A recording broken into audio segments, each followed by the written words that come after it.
안녕하세요. 경제적 자유를 꿈꾸는 삼전 장기 투자라는 삼전 불패입니다.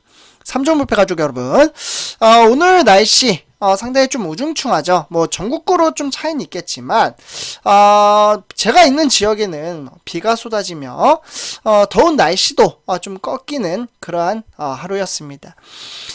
올 한해 이러한 이제 시간이 지나면 지날수록 또 가을이 다가오고 있는 만큼 2023년 시간도 너무나도 빨리 지나가지 않나라는 생각이 들기도 합니다. 우리 삼전문패 가족분들은 어떠하신가요? 시간이 빠르게 지나간다라고 생각을 하시나요? 아니면 시간이 너무 느린데? 왜 이렇게 시간이 안 가지? 이렇게 생각을 하시나요? 아마 뭐 사람마다 생각과 이제 어떻게 보면 좀 느껴지는 게 다르겠지만 대체적으로는 좀 빨리 지나간다라고 생각을 하시는 분들이 많이 계실 겁니다. 왜? 우리 어느 순간 되면은 30대, 40대, 50대 되면 내가 어느 순간 60대가 됐네? 내가 어느 순간 70대가 됐네? 이러한 이제 이야기를 하시잖아요. 네, 그런 것처럼 우리가 투자하고 있는 주식도 마찬가지입니다. 투자의 방향성과 투자에 따르는 방식 또한 마찬가지로 똑같이 접목이 되는데요. 하루하루 주식시장을 바라보면 시간이 너무 가지가 않습니다. 답답하죠? 네. 이에 따라 한 발치 뒤에서 좀 멀리서 바라보면 시간은 너무나도 빨리 지나간다는 것을 느낄 수가 있을 겁니다.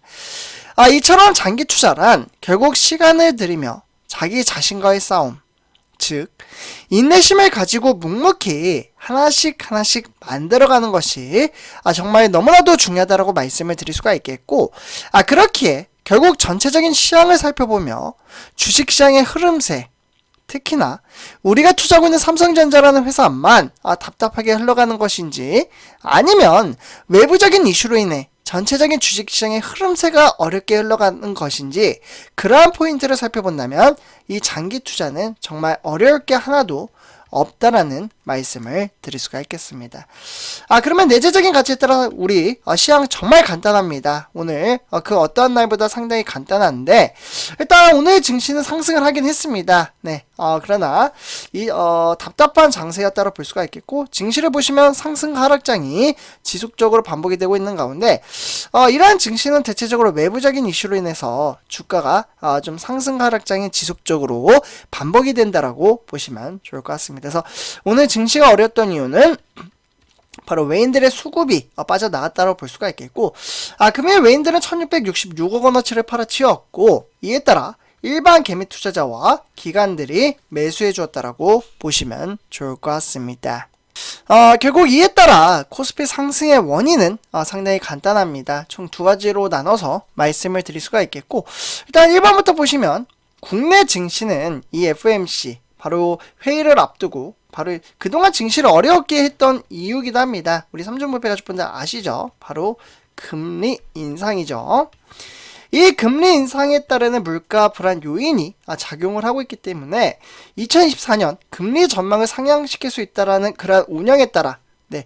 근데 제 생각에는 이번에는 금리 인상이 되진 않고 그냥 동결되지 않을까라는 생각이 듭니다. 그러한 이야기가 외신들의 보고서에 따라 상당히 많이 쏟아지고 있긴 한데, 결국 연준은 우리나라 시간으로 봤을 때 21일 네, 새벽이죠. 네, 그러니까 오늘 이제 새벽에 아마 새벽에 영상을 보시는 분들도 계시리라 생각이 드는데, 이 FOMC 회의를 앞두고 일단 기준금리 변동폭이 결정될 것으로 보여지고 있습니다. 그러니까 투자에 따르는 압박감, 이런 압박감 때문에 외인들의 수급이 빠져나갔고, 이에 따라 증시가 조금은 어렵게 흘러갔다라고 보시면 좋을 것 같습니다.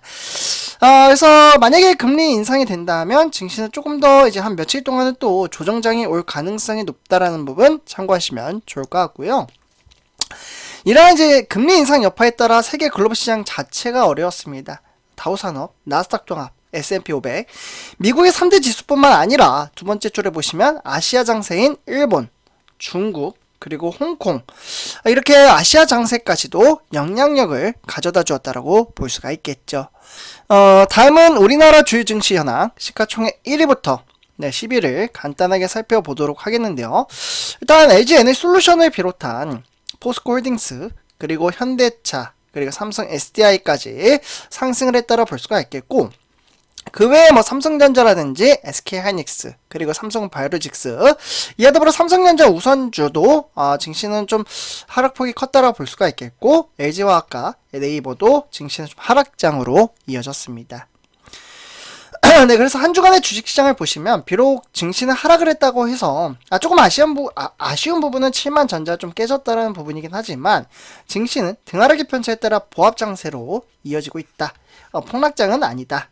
정도로만 보시면 좋을 것 같습니다. 그래서 실로 투자자별 매매 동향에 따라 증시의 현황을 보시면 외인들은 47만 주를 팔아치웠고요. 기관은 52만 7천 주를 팔아치웠습니다. 그러니까 증시가 어렸던 이유는 외인과 기관의 매도세가 증시를 끌어내렸다라고 볼 수가 있겠죠. 다음은 삼성전자 우선주입니다. 우선주는 56,100원의 상승과 하락장이 지속적으로 반복이 되고 있다고 볼 수가 있겠고 이에 따라 800원 1.42% 하락을 했습니다. 실로 우선주 또한 외인들의 수급이 빠져나갔기 때문에 증시가 좀 어렵게 흘러갔다고 볼 수가 있겠고 외인들이 14만 1000주를 팔아치웠고 기관은 17,000주를 추가 매수해 줬다라고 보시면 좋을 것 같습니다. 결국 삼성전자 공매도 현황 간단하게 살펴보도록 하겠는데요. 대체적으로 22만 3천 주를 지금 외인들의 수급이 빠져나갔다라고 볼 수가 있겠고 이 수급에 따라 증시가 쉽지는 않았다라고 보시면 좋을 것 같습니다. 그래서 외인들의 수량이 빠져나갔기에 증시는 하락을 했다라고 보시면 좋을 것 같고요. 결국 내재적인 가치 우리가 투자하는 삼성전자 소식 총 두 가지 소식을 나눠서 말씀을 드리도록 하겠습니다. 간단하게 말씀을 드릴게요. 일단 첫 번째 소식으로는 이 디램 반등에 따르는 기대치가 상당히 높습니다. 네, 그렇기 때문에 감산 효과가 나타날 것이다 라는 이야기가 있는데요. 일단 하반기부터 시작된 이 감산으로 최근의 재고 감소가 상당히 뚜렷해지고 있다고 볼 수가 있겠고 이러한 뚜렷해진 추세라면 연내 제품 가격 반등 가능성도 제기가 되고 있습니다. 네, 결국 지난해 말 대비 30% 수준으로 알려져 있는 이러한 주식시장의 형태 삼성전자는 특히 재고 정리가 시급한 낸드 위주로 생산량 하향 조정을 크게 가져갈 것으로 보여지고 있습니다. 결국에는 삼성전자의 낸드 감산 폭이 지난 2분기 말 25%에 따르는 어떻게 보면 35%까지 확대될 것으로 보여지고 있습니다. 그래서 이러한 부분 참고하시면 좋을 것 같고요. 다음은 두 번째 소식입니다. 파운드리보다 메모리가 빠르다. 삼성전자 1위를 할 것이라는 기대치가 상당히 높습니다. 근데 이 문구를 보시면 파운드리보다 메모리가 파운드리도 좋고 메모리도 좋은 상태입니다. 네, 그렇기 때문에 메모리 반도체 업계에 따라 지금 삼성전자는 내년에는 이 세계 반도체 업계 매출 1위를 탈환할 수 있을지가 상당히 관심 포인트라고 볼 수가 있겠고 죄송합니다. 말을 너무 많이 해가지고 지금 목이 좀 안 좋은 상태라는 부분 좀 참고해 주시면 좋을 것 같고요. 어쨌거나 이런 세계 반도체 업계 1위를 탈환함으로써 삼성전자의 기대치에 따라 광고 매출과 영업이익을 단번에 끌어올릴 수 있다라고 말씀을 드릴 수가 있겠습니다. 네, 그러면 우리 삼전부패 가족분들 오늘 이렇게 총 두 가지 소식을 나눠서 말씀을 드렸고요. 이번 영상 마치도록 하겠습니다. 제 영상이 도움이 되셨다면 구독과 좋아요 한 번씩 부탁드리겠습니다. 네, 그럼 이번 영상 마치도록 하겠습니다. 감사합니다.